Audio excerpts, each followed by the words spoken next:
यस्या भवद्भक्तजनातिहन्तुः पितृत्वमन्येषु अविचार्यतूर्णं स्तम्भे अवतारतम् अनन्यलभ्यं लक्ष्मीनृसिंहं शरणं प्रपद्ये।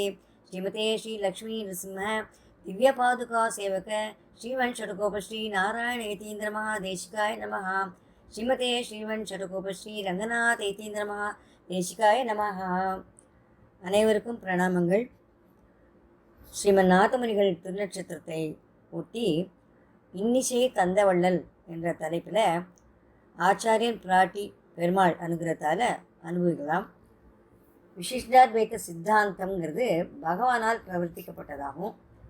பகவான் பிராட்டிக்கு உபதேசிக்க, பிராட்டி விஸ்வக்சேனருக்கு உபதேசிக்க, விஸ்வக்சேனர் நம்மாழ்வாருக்கு உபதேசிக்க, நம்மாழ்வார் ஸ்ரீ நாதமுனிகளுக்கு உபதேசித்தார். இதை ஆச்சாரிய பரம்பரையை சுவாமி தேசிகர் அதிகார சங்கரத்தில் வர்ணிச்சிருக்கார்.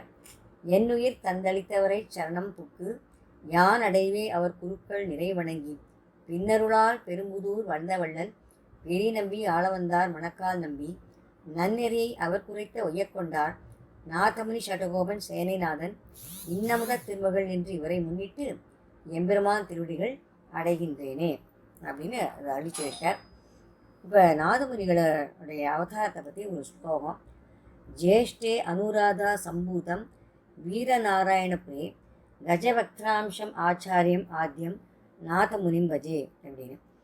அதாவது வீரநாராயணபுரம் அப்படிங்கிற ஒரு திவ்ய தேசத்தில் நித்தியவாசம் செய்து வந்த பரம சுத்தராயும் ஷடமஷ குலத்திலக்கராயும் சொட்டை குலத்தரசர் அப்படிங்கிற ஒரு பிரசித்தமானவரான ஈஸ்வர முனிகளுக்கு கலியுகத்தில் 3985 வருஷம் சோபகிருத் வருஷம் ஆனி மாதம் அனுஷ நட்சத்திரத்தில் ஒரு குமாரர் அவதரித்தார். அவருக்கு நாதர் அப்படின்னு பெயரிட்டார், ரங்கநாதன் அப்படின்னு பெயரிட்டார். யதா காலத்தில் ஜாத கர்மம் முதலிய சம்ஸ்காரங்கள்லாம் செய்து வைத்து வேதாந்தங்களெல்லாம் அத்தியனம் பண்ணி வைத்தார்கள். அந்த ஸ்ரீமன் நாதமுனியும் பிறவி தொடக்கமாக பகவத் பக்தி மேலிட்டு எல்லா சாஸ்திரங்களையும் வேத சாஸ்திரங்கள்லாம் நல்லா கற்றுண்டு பிரசித்தராக இருந்தார். அப்புறம் வங்கிபுரத்தாச்சி என்பவர் அரவிந்த பாவைங்கிற தம்முடைய குமாரத்தையை ஸ்ரீமன் நாதமுனிகளுக்கு விவாகம் செய்து கொடுத்தார். விவாகம் ஆனப்புறம் வீரநாராயணபுரத்திலேயே கோயில் கொண்டு இருந்து எடுக்கும் மன்னாரை சேவிச்சுண்டு அங்கேயே இருந்திருந்தார். யோகனிஷ்டராக இருந்திருந்தார். உச்சித காலத்தில் அவருக்கு ஒரு குமாரர் அவதரித்தார். அவருக்கு ஈஸ்வரமுனி அப்படின்னு பேர் வச்சார். குமாரனுக்கு யதா காலத்தில் அத்தியனம் ஆதிகளாமும் யோகாபியாசம் முதலியெல்லாம் உபதேசம் பண்ணி தானும் யோகாபியாசம் செய்து கொண்டு எழுந்திருந்தார். பின்னாடி ஒரு சமயம் குடும்பத்தோட வடதேச யாத்திரை போகலாம் அப்படின்னு ஸ்ரீமநாதன் எண்ணினார். அதன்படியே ஸ்ரீ மன்னார் நியமனம் பெற்று வடமதுரை, சாலக்கிராமம், அயோத்தி முதலிய திவ்ய தேசங்களுக்கெல்லாம் போய் அங்கங்கே இருக்கிற பெருமாளெல்லாம் சேவிச்சுட்டு கங்கை, யமுனை, சரையு முதலிய புண்ணிய தீர்த்தங்களெல்லாம் நீராடி கோவர்தனம் சென்று அங்கு கோயில் கொண்டு எழுந்தளிக்கக்கூடிய யமுனை துறைவனையும் சேவித்து மிகவும் சந்தோஷமாக அங்கேயே வசிச்சுட்டு வந்தார். எப்பவுமே நம்ம ஒரு யாத்திரை போகிறோம் அப்படின்னா ஆற்றுல இருக்கிற பெருமாள்கிட்ட பிரார்த்தனை பண்ணிட்டு அனுமதி கேட்டுட்டு போகணும். அதே போல் நம் ஊர் கோவில், நம்ம எந்த ஊரில் இருக்கோமோ அந்த ஊர் கோவிலில் பெருமாளை போய் சேவிச்சுட்டு பெருமாள்கிட்ட பிரார்த்திச்சுட்டு நல்லபடியாக போயிட்டு வரணும், ஜாக்கிரதையாக போயிட்டு வரணும், க்ஷேமமாக போயிட்டு வரணும் அப்படின்னு பிரார்த்தனை பண்ணிவிட்டு அர்ச்சனை பண்ணிவிட்டு கிளம்பணும் யாத்திரை போகும்போது. இது மாதிரி அந்த காலத்தில் பெரியவாள்லாம் பண்ணிட்டு இருந்தால் நாமும் அதை தொடர்ச்சியாக செய்து கொண்டு வரணும். நமக்கு எந்த ப்ராப்ளமும் வராது, எந்த கஷ்டமும் வராது. சில காலம் ஆனதும் மன்னார் என்ன பண்ணார், இவருடைய சொப்பனத்தில் தோன்றினார். நம்முடைய வீரநாராயணபுரம் வந்து காணாய் அப்படின்னு சொப்பனத்தில் வந்ததும் நாதமுனிகள் யமுனை துறைவர் நியமனம் பெற்று எங்கே நம்ம வசிக்கிறோம் அந்த கோவில் பெருமாளை நியமனம், அந்த கோவில்கிட்ட பெருமாள்கிட்ட போய் நியமனம் பெற்று தான் கிளம்பணும். இவரும் அது மாதிரி அந்த நியமனம் பெற்று காசி முதலிய க்ஷேத்திரங்கள் வழியாக புருஷோத்தமம், சிம்மாதிரி, அவோபிலம், திருவேங்கடம், கடிகாச்சலம், காஞ்சிபுரம், திருவகேந்திரபுரம், திருக்கோயிலூர், திருவரங்கம் இப்படி வரிசையாக வரும்போது வர வழியிலலாம் இருக்கிற கோயிலெல்லாம் திவ்ய தேசங்களுக்கெல்லாம் போயிட்டு பெருமாள்லாம் சேவிச்சுட்டு திரும்பவும் வீரநாராயணபுரத்துக்கு வந்துருந்தார். அங்கு மன்னாரை சேவித்து மகிழ்ந்து சோத்திரமெல்லாம் செய்துன்னு இருந்தார். தேசாந்தரத்துலேருந்து வந்த பிள்ளையை எப்படி ஒரு தாயார் மகிழ்ச்சியோட வரவேற்பாளோ அந்த மாதிரி அந்த மன்னார் இவரை குளிர கட்டாட்சித்தாராம். இப்படி நாட்கள் போய் கொண்டிருந்தது. அப்புறம் பின்னாடி ஒரு சமயத்தில் சில பேர் திருநகரியிலேருந்து ஸ்ரீ வைஷ்ணவர்கள் மன்னாரை சேர்த்துட்டு வந்திருந்தா. அவர்கள்லாம் வந்து ஆறாமுதே அப்படிங்கிற அந்த திருவாய்மொழி பாசுரத்தை பாடினாலாம். அந்த பாசுரங்கள் கேட்டதும் நாதமுனிகளுக்கு யோகத்தால் கண்ணனை அனுபவிப்பதை காட்டிலும் இந்த மாதிரி திருவாய்மொழி பாடி பகவான் அனுபவிக்கலாமே, பகவானுடைய கல்யாண குணங்களை அனுபவிக்கலாமே அப்படின்னு ஒரு எண்ணம் ஏற்பட்டுதான். ரொம்ப நல்லா இருக்கு இந்த பாசுரங்கள்லாம், இதை அனுபவிக்கிறதுக்கு நல்லா இருக்கே அப்படின்னு நினச்சாராம். அவர்களை தண்டனை சாப்பிட்டு அந்த திருவாய்மொழியை கிரகிச்சு தாமும் அதை குணானுபவம் பண்ணலாம். இந்த அப்போ வந்து திருவாய்மொழி 1000 பாட்டுகள் உடையது அப்படின்னு இந்த முடிவு பாசுரத்தில் வந்தது. இது 10 பாட்டு தானே இருக்குது. இதில் கண்ணன் அவதாரத்தை பாடிருக்காரு, அதுவும் திருக்குழந்தை எம்பெருமானை பற்றி பாடியிருக்கார், விஷயமாக இருக்குது. குருகூர் சடுகோபன் அருளி செய்துள்ளார் அப்படிங்கிறது வேற தெரிஞ்சிருக்குதுல தெரியுது. இந்த திருநகரிலேருந்து வந்த வைஷ்ணவ பெரியவர்களிடம் இந்த 1000ஐயும் எனக்கு சொல்லித்தர முடியுமா அப்படின்னு பிரார்த்திச்சிங்க. அவர்கள் சொன்னார்களாம், எங்களுக்கு திருநகரி ஜென்மபூமி தான், பிறந்த ஊர் தான். ஆனால் வெகு காலமாக திவ்யதேச யாத்திரை போயின்னு இருக்கோம். அந்த சமயத்தில் தான் இங்கே வந்திருக்கோம், இந்த திருக்குழந்தைக்கு வந்திருக்கோம். இங்கே வந்ததும் 6ஆம் தண்டனை சமயத்தை நின்றோம். அப்போது அங்குள்ளவர்கள்லாம் 6ஆமுதே அப்படின்னு இந்த பாசுரத்தை பாடினா அனுசந்தித்தா. அவர்கள்ட்ட பணிஞ்சி கேட்டு இந்த பாசுரங்கள்லாம் நாங்களும் கற்றுட்டோம், அபியசித்தோம். மற்றபடி எங்களுக்கு ஒன்றும் தெரியாது அப்படின்னு சொன்னான். அப்புறம் ஸ்ரீமன் நாதமுனிகள் மன்னாருடைய தீர்த்த பிரசாதங்கள்லாம் கொடுத்து அவளை அனுப்பிச்சார், உபசரித்து அனுப்பினார். அதுலேருந்து திருவாய்மொழி 1000ஐயும் அபியசிக்கணும் அப்படிங்கிற ஒரு ஆவல் ரொம்ப அதிகமாச்சு. மன்னாரின் நியமனம் பெற்று திருக்குழந்தைக்கு போனார். அங்கே 6ஆமுதேங்கிற பாசங்களால் மங்களாசாசனம் செய்து மகிழ்ந்த அங்குள்ள பெரியோர்கள் அவளெல்லாம் அனுசந்தானம் பண்ணும்போது அவள்கிட்ட கேட்டார், திருவாய்மொழி 1000ஐயும் உபதேசிக்க முடியுமா அப்படின்னு, வேணும் அப்படின்னு பிரார்த்தித்தேன். அவள் நான் சொன்னால் எங்களுக்கு இந்த 10 பாட்டு தான் தெரியும், வேற எதுவும் தெரியாது அப்படின்னா. சரி அப்படின்ட்டு திருக்குறுகூர்ங்கிறதுனால நாதமுனியில் அங்கேருந்து ஆழ்வார் திருநகரிக்கு எழுந்திருந்தார். அங்கே ஆழ்வாரையும் பொலிந்து நின்ற பிரானையும் திருவிடை தொழுது அங்குள்ள பெரியவர்கள்லாம் சேவிச்சுட்டு திருவாய்மொழி 1000மும் எனக்கு சொல்லித்தரணும் அப்படின்னு. அவர்களில் பராமசதாசர் அப்படிங்கிறவர் சொன்னார், இங்கே நாங்கள்லாம் திருவாய்மொழி 1000லாம் கேட்டிருக்கோமே தவிர யாருக்கும் தெரியாது, நாங்கள் கற்றதில்லை, அபியாசம் பண்ணதில்லை. ஆனாலும் ஆழ்வார் விஷயமா கண்ணின் சிறுத்தாம்பு அப்படிங்கிற பாசுரத்தை மதுரக்கவி ஆழ்வார் அனுசந்தித்ததை நாங்கள்லாம் சம்பிரதாயமாக தெரிஞ்சிருக்கோம். இதை வந்து உங்களுக்கு உபதேசிக்கிறோம். தேவரின் கண்ணின் சிறுத்தாம்பை 12000 தடவை ஆவர்த்தி பண்ணால் உங்களுக்கு இப்போ பிரத்யட்சமாவார் அப்படின்னு சொல்கிறார். இவெல்லாம் யாரும் அனுசந்தானம் பண்ணாத உங்களுக்கு 12000 முறை இவர்கிட்ட சொல்லிட்டா. ஏன்னா இவருக்கு சாத்தியம், இவர் பண்ணக்கூடியவர் அப்படின்னு தெரிஞ்சிட்டாலோ என்னமோ தெரியல, இவருக்கு நீங்கள் வந்து 12000 முறை அனுசந்தானம் பண்ணுவோம் அப்படின்னு. நாதமுனிகளும் விடவே இல்லை. அந்த பிரபந்தத்தை கற்றுண்டு திருப்புலி ஆழ்வாரடியில் 12000 ஆவர்த்தி அனுசந்தித்ததும் பெருமாளும் பிராட்டியும் ஸ்ரீமன் நாதமுனிக்கு அனுகிரகம் செய்யணும் அப்படின்னு ஆழ்வாரை நியமிக்க, ஆழ்வாரும் மதுரக்கவி ஆழ்வாரோட சேர்ந்து நாதமுனிகளுக்கு யோகத்தில் எழுந்தருளி தேவரீர் வேண்டுவது என்ன அப்படின்னு கேட்டாராம். திருவாய்மொழி முதலாக விசேஷார்த்தங்களை உபதேசிக்கணும் அப்படின்னு ஒரு விண்ணப்பிச்சார் நாதமுனி. ஆழ்வாரும் திவ்ய தம்பதிகளின் நியமனப்படி நாதமுனிகளுக்கு திவ்ய சற்றுஷை கொடுத்தாராம். அதாவது இதெல்லாம் திவ்யமான ஒரு கண் பார்வை இருந்தால் தான் முடியும், அதாவது மனக்கண் இருந்தால் தான் இதெல்லாம் தெரிஞ்சுக்க முடியும். அப்படிப்பட்ட ஒரு திவ்ய சற்றுஷை கொடுத்து திருமந்திரத்தையும் வியாச சூத்திரார்த்தங்களையும் திருவாய்மொழி முதலான 4000 திவ்ய பிரபந்தங்களையும் அதுக்குள்ள ரகசியங்களையும் அதன் அர்த்தங்களையும் உபதேசித்து அருளினார். ரகசியார்த்தங்களையும் உபதேசித்தார். ஸ்ரீமன் நாதமுனிகளும் அவைகளை பெற்று கிருத்தார்த்தராய் ஆழ்வாரையும் பொலிந்து நின்ற பிரானையும் சேவிச்சுட்டு பிரபந்த அனுசந்தானம் பண்ணி கொண்டிருந்தார்.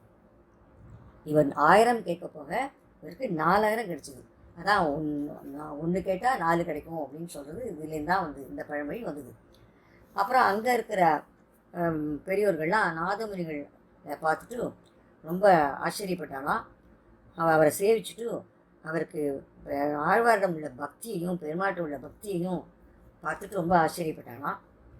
அதை சொல்லி சொல்லி மகிழ்ந்தானாம். அப்புறம் முன்னாடி நடந்த ஒரு விற்த்தாந்தத்தை சொன்னாலாம். திருமங்கை ஆழ்வார் பெரிய பெருமாளை பிரார்த்தித்து நம்மாழ்வாரை திருவரங்கத்துக்கு விருந்தொள்ள பண்ணி கொண்டு போய் மார்கழி சுக்ல ஏகாதசி முதல்லேருந்து 10 தினங்கள் வேத பாராயணத்தோடு திருவாய்மொழியையும் அனுசந்திக்க செய்து அதற்கு திரு அத்தியனோத்சவம் என்று பெயரிட்டு ஒவ்வொரு வருஷமும் நடத்தின்னு வந்தார். அப்புறம் பின்னாடி ஏதோ காலதோஷம் நின்று போயிடுத்து, நுத்தமாயிடுத்து, ஆழ்வார் கோயிலுக்கு எழுந்தெழுவதெல்லாம் நின்றுடுத்து. அதனால் திவ்ய பிரபந்தங்களும் மறைஞ்சுடுத்து, எங்களுக்கு தெரியல, இப்படி பெரியவா சொல்லி நாங்கள் கேட்டிருப்போம் அப்படின்னு வாழலாம் சொன்னாலாம். ஏன்னா இவருக்கு இப்போ 4000 கிடச்சிடுத்து இல்லையா, அதனால் இப்போ இந்த 4000 திரும்பவும் ஆழ்வார ஸ்ரீரங்கத்துக்கு எழுந்தருளை பண்ணி அங்கே இந்த தீனோத்சவம் தொடங்கலாமே அப்படிங்கிற ஒரு நல்ல எண்ணம் அவர்களுக்கு.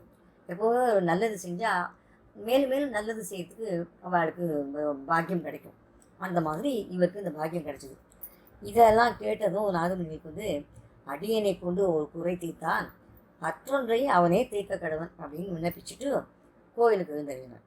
கோயில் அதிகாரிகள் மூலமாக ஆழ்வார் திருநறைக்கு பெரிய பெருமாளை அனுப்ப சொல்லி நியமனத்தை அனுப்பி ஆழ்வாரை திருவரங்கம் எழுந்தருளை பண்ணிவிட்டு அப்புறம் 2000 இருக்கே 2000 பாசுரங்கள் பிரதமை முதல் 10 நாளிலும் திருவாய்மொழி ஏகாதசி முதல் 10 நாளிலும் மற்றொரு 1000 பின்வரு நாளிலும் அனுசந்திப்பது ஆக 21 நாளில் திரு அத்தியனோத்சவத்தை நடத்தி வைத்தார். இப்படி அங்கே ஆரம்பித்து வச்சாராம்.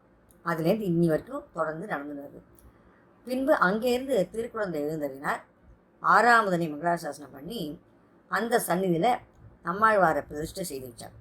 இந்த திருக்குழந்தையில் நம்மாழ்வாரை பிரதிஷ்டை செஞ்சது நாதமுனிகள் தான். அதே மாதிரி அங்கேயும் திருக்குழந்தையிலையும் திரு அத்தியனோத்சவத்தை நடத்தி வைத்தார். இன்றைக்கும் நடக்கிறது அந்த அத்தியனோத்சவம். அந்த பெருமாளுக்கு 6ஆம் ஆழ்வான் என்று திருநாமரை அவர் சாத்தினார். இந்த பிரபந்தங்கள்லாம் நிலைநிறுத்துவதனால விசிஷ்டாத்வைத சித்தாந்த பிரவர்த்தகர் ஸ்ரீ 6ஆம் ஆழ்வானே என்று மிக உகந்து பணிந்து திரு 6ஆம் ஆழ்வானை போற்றினார். 6ஆம் ஆழ்வானும் ரொம்ப குளிர கட்டாட்சித்தார். ஏன்னா 4000 பிரபந்தத்தெல்லாம் கொண்டுட்டாரே அப்படின்னு சொல்லிட்டு இவருடைய பாசுரத்தினால்தானே வந்தது. அதனால் பகவானுக்கு ரொம்ப சந்தோஷம். மறுபடியும் உலகத்தில் 4000 எல்லாரும் பாட போகிறா அப்படின்னு. பிறகு பகவன் நியமனம் பெற்று வீரநாராயணபுரத்துக்கு திரும்பி இருந்திருந்தார். திருப்பி தன்னுடைய சொந்த ஊருக்கே வந்துட்டார். அங்கே ஸ்ரீமன் மன்னார் நியமனத்தின் பேரில் அங்கேயே நித்திவாசம் பண்ணின்னு வந்தார். அப்போது கீழே அகத்தாழ்வான் மேலே அகத்தாழ்வான் அப்படின்னு இவருடைய மருமான்கள் 2 பேர் முதலானவர்களுக்கு திவ்ய பிரபந்தங்களை தேவகானத்தோடு சிக்ஷை செய்து விட்டார். அதாவது தாளம் எல்லாம் ராகத்தோட. அவர்களில் சிலரை பெரிய கோயிலுக்கு அனுப்பி அங்கு அனுசந்தானம் பண்ணும்படி நியமித்தார். இந்த 2 பேரும் ஸ்ரீவத்ச கோத்திரத்தில் பிறந்தவர்கள். மேலேகத்தாழ்வான் கீழத்தாழ்வான் அப்படின்னு சொல்லுவாள். அவர்களுக்கு முறையே வரதாச்சாரியார் கிருஷ்ணமாச்சாரியார் அப்படின்னு திருநாமம். இவர்களை காளம் வலம்புரி என்னும் நற்காதலடிவர் என்று சுவாமி தேசிகன் ரொம்ப பகுமானத்தோடு அருளி செய்துள்ளார். இவர்கள் காகள வாத்தியம் போன்றும் தட்சிணாவர்த்த சங்கம் போன்றும் மிக்க கம்பீரமான விடற்றோசையுடன் வாதம் பண்ணுவாளாம் வாதிகளுடன். அதனால் ஆச்சாரியர் நாதமுனிகளுக்கு சந்தோஷம் உண்டாகுமா. இப்படி வாதிகளுக்கு அதே சப்தம் மிக்க பயத்தை உண்டு பண்ணுமா.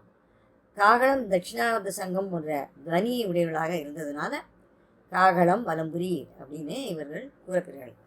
அந்த பாசுரமாவது காளம் வலம்புரி அன்ன நற்காதல் அடியவர்க்கு தாளம் வழங்கி தமிழ்மறை இன்னிசை தந்த வள்ளல் மூளும் தவனறி மூட்டிய நாதமுனி கழலே நாளும் தொழுதெழுவோம் நமக்கார் நிகர் நானிலத்தே அப்படிங்கிறார். அதாவது நமக்கார் நிகர் நானிலத்தே, இந்த மாதிரி ஒரு பாசுரங்கள்லாம் பாடினோம்னா நமக்கார் நிகர் இந்த நாளிலத்தில் அப்படின்னு யாரும் எதிரிகளே இருக்க மாட்டா அப்படின்னு. அவர்கள் பகவத் பக்தர்களாக இருந்ததுனால நற்காதல் அடியவர் அப்படிங்கிறார். நற்காதல் அடியவர்னா பகவத் பக்தர்கள். மற்றவாளுக்கு தான் பயங்கரவாதிகளே தவிர பகவத் பக்தர்கள் பக்தர்களுக்கு தான் ரொம்ப பிடிச்சமானது. அவர்களுக்கு யோக சாஸ்திரத்தை உபதேசித்து தமிழ்மறையும் ராகத்தாளத்துடன் உபதேசித்தார் நாதமுனிகள். அவர்கள் வரதாச்சாரியார் ஸ்ரீதர யோகாப்தி அப்படிங்கிற யோக கிரந்தத்தையும் கிருஷ்ணமாச்சாரியார் ஸ்ரீதர கல்பத்தரு என்னும் யோக கிரந்தத்தையும் அருளி செய்துள்ளனர். இப்படி இருக்கும்போது பின்பொரு சமயம் இந்த தேவகானத்தை அபியசித்த தாசி ஊத்தியும் மனுஷகானத்தில் கெட்டிக்காரியாக இருக்கக்கூடிய ஒரு தாசியும் கங்கை கொண்ட சோழபுரத்து அரசன் சபையில் கானம் பண்ணாங்க. அதை கேட்ட அரசன் மனுஷகான பாடின அந்த தாசிக்கு நிறையா சன்மானமெல்லாம் கொடுத்து அவளை மரியாதை பண்ணான். அதே போல் இந்த தேவகானம் பாடின தாசியை ஒன்றும் கொடுக்காம அனுப்பிச்சிட்டான். அவளும் பக்தி மேட்டதுக்காக வருத்தப்படலை. அவள் பாட்டுக்கு ஒரு திவ்ய தேசமாக போய் பக்தி மேட்டு பாடிக்கொண்டே வந்தான். அப்படி வந்துட்டு இருக்கும்போது இந்த மன்னார் காட்டுமன்னார் கோயிலுக்கு வந்தான். அங்கே வந்து மன்னார் முன்பு சேர்த்து பாடினான். அந்த திவ்யகானத்தை கேட்ட நாதமுனிகள் அவளை ரொம்ப பிரசம்சித்து கொண்டாடி மன்னாரின் மாலை பிரசாதங்கள்லாம் கொடுக்க சொன்னார். அவள் அரசனிடம் போய் இந்த மாதிரி உங்கள் சபைக்கு நாதமுனிகளை வரவழைச்சு எங்களை பாட சொல்லுங்கோ, நான் அதை பாடுறேன், அவர் வந்து இந்த சிறப்பை உணர்ந்து உங்களுக்கு சொல்லுவார் அப்படின்னு இவன் சொல்கிறான். ஏன்னா ராஜாவுக்கு அந்த சிறப்பு தெரியல, தேவகானத்தோட சிறப்பு யாராவது சொன்னால் தான் தெரியும். அப்போ இதை பற்றி தெரிஞ்சவா இருக்கா இல்லையா, இதில் கெட்டிக்காராக இருக்கா இல்லையா, அவள் வந்து நிபுணர்கள், அவளை வச்சு நீ இந்த ராஜா கேட்டு அதுக்கு தகுந்தாமல் நமக்கு அந்த கானத்துடைய பெருமையை தெரிஞ்சுக்கணும் அப்படிங்கிறது வேணும். அதனால் நாதமுனிகளை வரவழைக்கணும் அப்படின்னா சரி, ராஜாவும் ஒத்துண்டார். நாதமுனிகளை வரவழைக்கிறதுக்கு அனுப்பிச்சார், எல்லாரையும் பரிஜனங்களை அனுப்பிச்சார். நாதமுனிகளுக்கு இஷ்டம் இல்லை, இருந்தாலும் ராஜசபைக்கெல்லாம் போக இஷ்டம் கிடையாது. இருந்தாலும் ராஜா சொல்கிறாருன்ட்டு போனார். அதோட இந்த பெண் வந்து கந்தர்வ கானம் பாடுறா, அதை சந்தோஷப்படுறா, இதை நிரூபிக்கணுங்கிறா, அதனால் நம்ம போகணும் அப்படின்னு சொல்லிட்டு இவர் வந்தார். இவர் வந்து ஸ்ரீமன் நாதமுனியிடம் அவருக்கு ராஜா சொல்கிறார், இவள் பாடுற தேவகான விசேஷம் என்ன அப்படின்னு கேட்டான் அரசன். நாதமுனிகளும் அங்கே வந்து கத்தூனில் ஒரு தாளத்தை வச்சு தேவகானம் பண்ண சொன்னார். அந்த கத்தூன் அப்படியே நீராய் உருகி வர பாட்டை நிறுத்த சொன்னார். பாட்டை நிறுத்தின அளவில் இந்த தாளத்தை எடுக்க சொன்னார். அதை எடுக்க முடியாமல் இருந்தது. அதை எடுத்து காட்டினார். பற்றியா, அந்த பாட்டுனால கல்லே உருகிறது, எடுக்க முடியலை அப்படின்னு அதை காமிச்சேன். அதுக்கப்புறம் மறுபடியும் பாடச் செய்து தாளத்தை எடுக்க செய்தேன். இப்படி இது கல்லும் உருகுங்கிறத காமிச்சேன். அதே போல் அந்த சத்தத்தை கேட்டு இந்த தாளம் எவ்வளவு பரிமாணமுடையது, எந்த அளவு இது இந்த சத்தம் அப்படிங்கிறத அருளி செய்தார். ராஜாவும் அதான் பரீட்சை பண்ணி பார்த்துட்டு ஆச்சரியப்பட்டு நாதமுனிகளை பார்த்து அவளுக்கு சன்மானமெல்லாம் கொடுக்க வந்தானா. அவர் திருவடியில் கிணறு சந்திச்சுட்டு, ஆனால் அவர் வாங்க மறுத்துட்டார், எதையுமே வாங்கிக்க மாட்டேன்ட்டார். தன்னுடைய விருநாராயணத்துக்கு திரும்ப எழுந்திருந்தார். அங்கே போய் மன்னாரை சேர்த்து கொண்டு எழுந்திருந்தார். ராஜா அந்த தாசிக்கு மரியாதை பண்ணி அனுப்பிச்சிட்டார். அன்று முதல் அந்த ராஜா ஸ்ரீமன் நாதமுனி மற்ற போன்ற முதலாளரிடம் மிக்க பக்தியுடன் வாழ்ந்து வந்தாலும். ஸ்ரீமன் நாதமுனிகள் நியாய தத்துவம், யோக ரகசியம் அப்படிங்கிற கிரந்தங்களெல்லாம் அழிச்சிருந்தார். எத்திராஜ சப்தத்தில் சுவாமி தேசிகன் நாதேன முனினா தேன பவேயம் நாத்தவானகம் எஸ்ய நைகமிகம் தத்துவம் ஹஸ்தா அமலகதாம் கதம் அப்படின்னு ஒரு ஸ்லோகம் அறிவிச்சிருக்கார் இதனுடைய பெருமையை. அடுத்து வந்து இன்னொரு சமயம் அந்த தேசத்து அரசன் ஸ்ரீமன் நாதமுனிகளுடைய யோக வைபவத்தை கேட்டு அந்த கோவிலுக்கு வந்தான். மன்னாரையும் ஸ்ரீமன் நாதமுனியும் சேவிச்சுட்டு போனானான். அப்போது அந்த நாதமுனிகள் திருவிடை மன்னரை காணில் திருமாலை கண்டேனே அப்படின்னு திருவாய்மொழியில் நம்மாழ்வார் பாசுரம், அதை அனுசந்தானம் பண்ணிட்டு இருந்திருக்கேன். அதை அனுசந்தானம் பண்ணும்போது அப்படியே இந்த அரசனை வந்து கண்ணனாகவும் அவனது மகிழ்ச்சிகளையெல்லாம் கோபஸ்ரீகளாகவும் நினச்சிட்டு அவர்கள் பின்னே தொடர்ந்து போனார். அதை கண்ட குகை காவலப்பன் முதலியவர்கள்லாம் பகவத் கைங்கரியத்தையும் பாகவத கைங்கரியத்தையும் விட்டுட்டு இப்படி அவள் பின்னாடி போகலாமா, உச்சிதமாக இது அப்படின்னு விண்ணப்பிச்சாலாம். ஆமாம் நமக்கு உச்சிதம் இல்லைதான் அப்படின்னு சொல்லிட்டு திரும்பி வந்தாராம். அப்புறம் சிஷ்யர்களுக்கெல்லாம் வேதாந்த கிரந்தங்களை உபதேசித்து வந்தார். இப்படி பண்ணியிருக்கார். இந்த திருவாய்மொழி பாசுரம் என்னென்னா, நம்மாழ்வார் தாய் பாவத்தில் பாடுற தன் பொண்ணு வந்து எதை பார்த்தாலும் பெருமாள் பெருமாள்னு சொல்கிறாளே, அது பின்னாடியே போயிடுறாளே அப்படிங்கிறதாக புகார் சொல்கிறான். அப்படிங்கிறதாக இந்த பாசுரம் அமைஞ்சிருக்கு.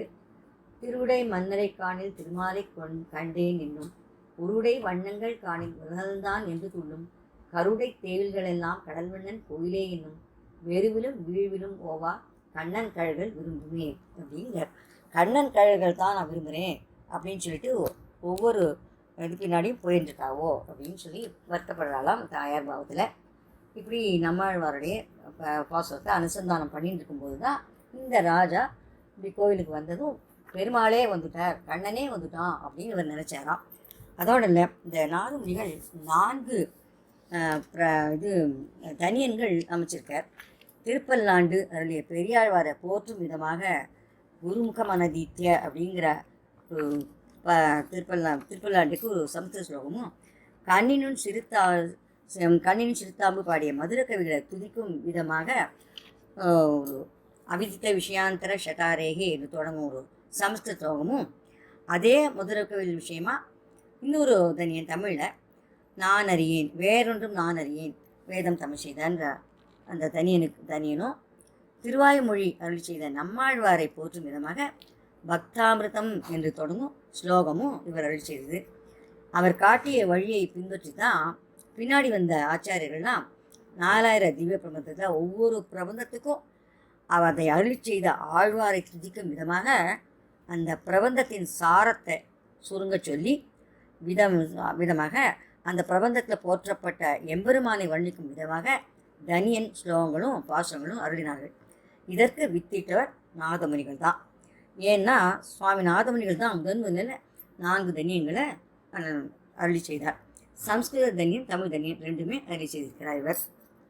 குருமுக மனதீத்திய பிராகவேதான் அசேஷான் நரபதி பரிக்லிப்தம் சுல்கம் ஆதாத்து காமக ஸ்வசுரம் அமரவந்தியம் ரங்கநாதஸ்ய சாட்சாத் விஜகுல திலகம் தம் விஷ்ணு சித்தம் நமாமி அப்படிங்கிற இந்த இதை சொல்லியிருக்கார். வல்லபதேவ பாண்டியன் ஒரு பொற்கிழி ஏற்படுத்தினான்.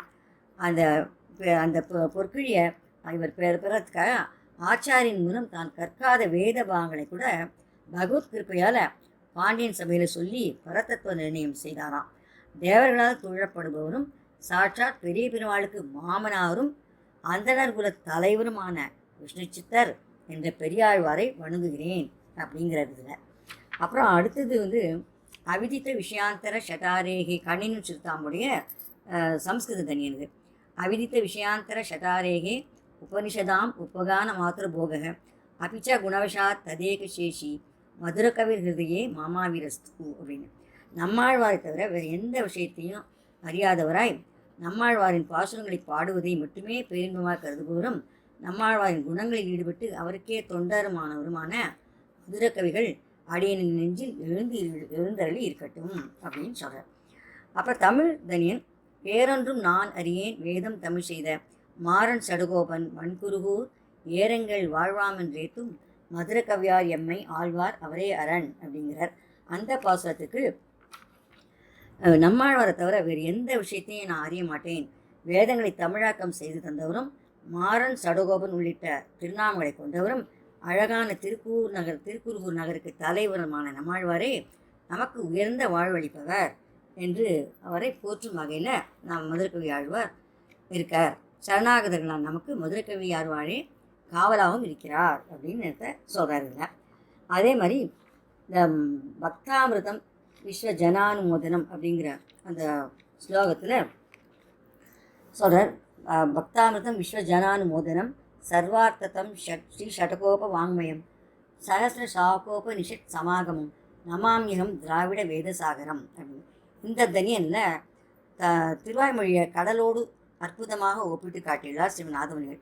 அது மட்டும் இல்லை, இந்த தனியனில் உள்ள ஒவ்வொரு தொடரையும் திருவாய்மொழியில் நம்மாழ்வாருடைய பாசனின் தொடரின் அடிப்படையிலேயே அமைத்தார் அப்படின்னு சொல்லலாம்.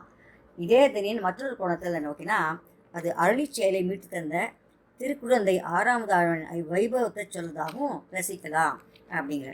அதாவது ராஷ்டிரபதி சம்மானித்த வில்லூர் நடாது ஸ்ரீபாஷ்ய சிம்மாசனம் சாஸ்திர சாகித்ய வல்லப வித்மமணி டாக்டர் ஸ்ரீமது உபயே கருணாகராச்சாரிய மகாதேசிக சுவாமியின் நிர்வாகம். இப்போ அதில் சொல்லுறபடி இப்போ நம்ம ஆன்மிக்கலாம். பக்தாமிருதம் பக்தர்களுக்கு 6ஆவதுமாக இனிப்பவர் திருக்குழந்தை 6வது ஆழ்வான். விஸ்வஜனானுமோதனம் தன்னை சேவிக்க வரும் அத்தனை அடியார்களுக்கும் அப்போதைக்கு அப்போது 6ஆவதுமாக இருந்து பேரானந்தம் தந்து கொண்டே இருக்கிறார். சர்வார்த்தம் தன்னை பணியும் அடியார்கள் அனைவருக்கும் தர்மம் அர்த்த காம மோக்ஷாதி புருஷார்த்தங்கள் அனைத்தையும் அகில வாஞ்சிதான் விதரதே என்று நடனமால் குறிப்பிட்டபடி அருள்கிறார். ஸ்ரீ ஷடகோப வாங்மயம் நம்மாழ்வாருடைய வாக்கினாலே நிறைந்திருக்கிறார். சஹஸ்ர சாகோபனிஷத் சமாகமம் அனைத்து உபனிஷத்துகளாகிய நதிகளும் ஆறாவது ஆழ்வான் கடலில் தான் போய் சேர்கின்றன. சகஸ்ரநாமம் அவனை ஸ்ருதிசாகரகா என்று அழைக்கிறது. தஸ்மாத் ஏவகி கும்பகோண நகரே வேதேஷு பாரங்கதையுக்தே வைதிக நாமதேயமைத்தே சேத்தே விமான பவான் என்று ஆசுக வில்லூர் சுவாமி சாய்த்தபடி வேதம் நிறைந்த திருக்குழந்தையில் வைதிக விமானத்தின் கீழே எழுந்தருளி வேதங்கள் கூடும் கடலாக விளங்குகிறார் ஆறாவது ஆழ்வான். திராவிட வேத சாகரம் தமிழ் முறையை மீட்டு தந்த கடலாக விளங்குகிறார். எனவே இதே தனியனை பக்தர்களுக்கு அமுதமாக இருப்பவரும் அனைவருக்கும் ஆனந்தம் தருபவரும் அனைத்து வரங்களையும் தந்துள்ளுவரும் நம்மாழ்வாரின் வாக்கில் நிறைந்தவரும் வேதங்கள் கூடும் கடலாக இருப்பவரும் அருளிச்செயலை மீட்டு தந்தவருமான ஸ்ரீ ஆறாவது ஆழ்வானை வணங்குகிறேன் என்றும் ரசிக்கலாம் அப்படிங்கிறார். அடுத்தது நாதமுனிங்கிறதுவருக்கு பெயர் பொருத்தம் பார்க்கலாம். எப்படின்னா நாதமுனி அப்படிங்கிற பெயர் காரணங்களை அறிஞ்சால் நமக்கு ரொம்ப வியப்பாக இருக்கும். இதை 2 சொல்லாக பிரிக்கலாம். முதல்ல நாதம் அப்படின்னு சொல்லலாம், நாதம். இரண்டாவது சொல் முனி. நாதம் என்பது அதாவது நாதம் அப்படின்னு சொன்னால் ஒலியை குறிக்கிறது. நாதம் அப்படின்னா ஒலினாலே அது ஓங்காரத்தை தான் குறிக்கும். ஓங்காரம் என்பது 3 அக்ஷரங்களை உடையது. அதில் முதல் அக்ஷரம் அகாரம், அது ஈஸ்வரனை குறிக்கும். உக்காரம் ஆச்சாரியனை குறிக்கும். மகாரம் சேத்தன்களை குறிக்கும். இப்போ அகாரமாகிய பரமாத்மாவை உகாரமாகிய ஆச்சாரியன் மகாரமாகிய நமக்கு காட்டும் குடியாக, அதாவது காட்டு முன்னார்குடி அவரோடு சேர்த்து வைக்கிறார். இதுதான் வைணவத்தின் அடிப்படையான சித்தாந்தம். இந்த 3 சேர்க்கை தான் நாதம் என்பது. இந்த ஒலியை சதா சர்வகாலமும் மனனம் செய்து கொண்டிருப்பவர் என்பதனால இவருக்கு நாதமுனி என்று பெயர். முனி என்ற சொல்லுக்கு மனனசீலக அப்படின்னு பொருள், அதாவது சதா சிந்திப்பவர் அப்படின்னு பொருள். இதை நம்மாழ்வாரும் முனியே என்று பகவானை யோகு செய்யும் பெருமாள் என்று அழைக்கிறார். நாதமுனி என்றால் ஓங்காரத்தை சதா சிந்திப்பவர் என்று பொருளாகிறது. வேத பண்டிதர்கள் நாதமுனிகள் இதனைத்தானே சிந்தித்து கொண்டு இருக்க முடியும். அந்த சிந்தனையின் வெளிப்பாடு தான் பல்வேறு விதங்களில் பரிணமித்து நமக்கு 4000 கிடைக்க செய்தது. அதோட 4000 பாசங்களை இயல் இசை அப்படிங்கிறது பிரித்து அதில் 3000 பாசங்களுக்கு பண்ணமைத்தார். அப்புறம் வேதாந்த ஜெயரும் தேசியரும் காலம் வலம்புரி என்ன காதல் அடியவருக்கு தாளம் வழங்கி தமிழ்மறை மீசை தந்தவள்ளல் அப்படின்னு பாடுவோம். இப்போ நாதமுனி இவருக்கு இன்னொரு பொருள். அவர் ஓங்காரத்தை மனசுக்குள்ளே தியானித்து கொண்டிருந்தவர், அதாவது யோகீஸ்வரர். தியானத்தில் பிரணவ தியானம் ரொம்ப முக்கியம். காரணம் வேதம் தான் பிரணவத்தில் தொடங்குறது. பிரணவத்தின் நிறைவிலையும் ஓங்காரம் தான் வருது. இந்த உலகமும் நாதத்தில் தொடங்கி நாதத்தில் தான் இருக்கிறது. அதனால் நாதத்தை தியானித்து கொண்டிருந்தவர் நாதமுனிகள் அப்படின்னு சொல்லலாம். இவருடைய இயற்பெயர் ரங்கநாதமுனி. ரங்கநாதன் பிரணவாக்கார விமானமான ஓங்காரத்தின் கீழே யோக சைனத்தில் இருப்பவன் தானே. அதனால் ரங்கநாதன் என்று சொல் நாதத்தை தான் குறிக்கும். இப்படியும் அவருக்கு அந்த பேர் வந்தது சொல்லலாம். அப்புறம் ந நாத்தேன வினா கீதம் ந நாத்தேன வினாஸ்வர ந நாத்தேன வினா நிறுத்தம் தஸ்மாத் நாதாத்மகம் ஜெகத் என்ற விஷ்ணு புராண ஸ்லோகத்தின்படி நாதம் இல்லாமல் கீதமோ நாட்டியமோ இல்லை. இவ்வுலகத்தின் தன்மையே நாதம்தான். இந்த உலகம் நாதத்தால் ஆக்கப்பட்டது. எனவே ஓங்கார ரூபமான ஆதி பரம்பொருளை தியானித்து கொண்டிருந்தவர் அப்படிங்கிறதுனால இவருக்கு நாதமுனி அப்படின்னு சொல்லலாம். நாத என்ற சொந்தத்துக்கு தலைவன் அப்படின்னு ஒரு பொருள். இறைவனை நாத என்ற சப்தத்தால் அழைக்கிறோம். அந்த இறைவனை சதா சர்வகாலம் தியானித்து கொண்டிருந்தவர் என்பதால் இவருக்கு நாதமுனி என்கிற திருநாமம். ஆழ்வார்கள் பெருமாளும் ஆழங்கால் பட்டவர்கள். அதனால் அந்த ஆழ்வாரிடம் ஆழங்கால் பட்டவர் நாதமுனிகள். நாதமயமான யாழின் இசை வேதத்தியல் அப்படிங்கிறது இருக்கு இல்லையா, ஆழ்வாரின் அருளிச்செயலில் ஆழங்கால் பட்டு சதா தியானித்து கொண்டிருந்தவர் என்பதனால நாதமுனிகள் அப்படின்னு சொல்லலாம். இப்படி நம்ம பல விதமாக இவரை அனுபவிக்கலாம். இந்த நாதமுனிகள் இவருடைய சரித்திரத்தை இது மாதிரி நமக்கு விஷயங்கள்லாம் நம்ம தெரிஞ்சுட்டு அவரை போற்றி வணங்குவோம். இந்த அனுஷ நட்சத்திரத்தில் அவரை போற்றி வணங்குறது தான் நமக்கு மிகவும் முக்கியமான ஒரு இது. அவதார நட்சத்திரமான அனுஷ நட்சத்திரத்தில் அவருடைய திருவிடையை போற்றி வணங்குவோம். அவரை நன்றி அறிதலோடு நினைத்து கொள்வோம். சர்வம் ஸ்ரீ கிருஷ்ணார்ப்பணமஸ்து. சர்வே ஜனாக சுகினோ பவந்து. சமஸ்தசன் மங்களானி சந்து. கவிதார்க்கிக சிம்மாய கல்யாண குணசாலினே ஸ்ரீமதே வெங்கடேஷாய வேதாந்த குரவே நமः.